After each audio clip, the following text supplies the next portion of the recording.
বাকি লোকগুলোকে বের করে নিয়ে আসো। আমাদের কথা আমরা সিং ধোয়া হবে, এটার গুরুত্ব দাও। আমরা কথা বাংলা ভাষায় বলছি, বাংলা ভাষায় বলছি। সিং ধোয়াতে ওইদিকে যাচ্ছে, আর এখানে প্রাণ কৃষ্ণ সিং এর কাড়া আছে, এখানেও সিং ধোয়া হবে। দরকার হয় নাই, 3 লোক যারা আছে তারা থাকুক, বাকিরা বেরিয়ে আসুন। যারা সিং ধোয়া ধুয়ে আর কি হবে, সিং ধোয়াই করে কেন আপনারা দেখতে পাচ্ছ পানু সিং এর কাড়া ঢুকেছে, সিংটা ধোয়া আছে।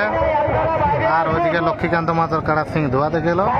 তাহলে আপনারা আর কয়েক মিনিট পরেই দেখতে পাচ্ছ পানু সিং বনাম লক্ষ্মীকান্ত মাতা লড়াই। দেখতে পাচ্ছ পানু সিং এর কাড়ার সিং ধোয়ান দিচ্ছে।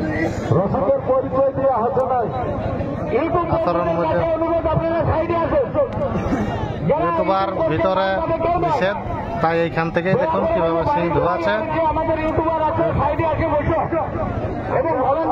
কিরকম দর্শক হয়েছে। আরে বাবা, বাকি সব যে দর্শক হিসেবে আছে, পানুবাবু আপনার লোকগুলোকে বার করে নিয়ে আসতে বলো। আপনার লোকদেরকে বলুন 3 জন থাকে, বাকিরা বাইরে আসুন। বাসের বেলা সাইডে বসে লক্ষ্মীকান্ত মাতার কাড়া ভিতরে ঢুকে গেছে। কয়েক মিনিট লড়াই। যারা দেখতে পাচ্ছ সাক্ষাৎকারগুলো টার্গেট ঝাড়খণ্ড ইউটিউব চ্যানেলে পাবে এবং টিউব লক্ষ্মীকান্ত 11 ইউটিউব চ্যানেলে। বাসের বেলার কাছে ক্যামেরা করো, ভিতরে নাই। যারা 3 জন থাকবে তারা থাকো।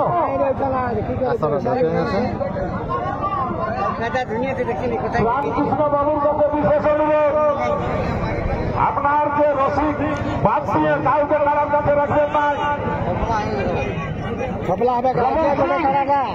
আপনার কাছে 3 জন থাকবে, আলোচনা করো। রমন সিং এর কাছে অনুরোধ, রমন সিং কারার রসিদ আপনারা ঠিক করুন। 3 জন কে থাকবেন, আপনারা আলোচনা করুন। 3 জন কে থাকবেন, ঝাড়খণ্ড ইউটিউব চ্যানেলে আপনারা সাক্ষাৎকার পাবেন এবং লড়াইগুলা টিউব লক্ষ্মীকান্ত 11 ইউটিউব চ্যানেলে যে মাত্র এইচডি কোয়ালিটিতে আপনারা দিচ্ছি, আপনারা দেখতে পাবেন। নমস্কার, ধন্যবাদ।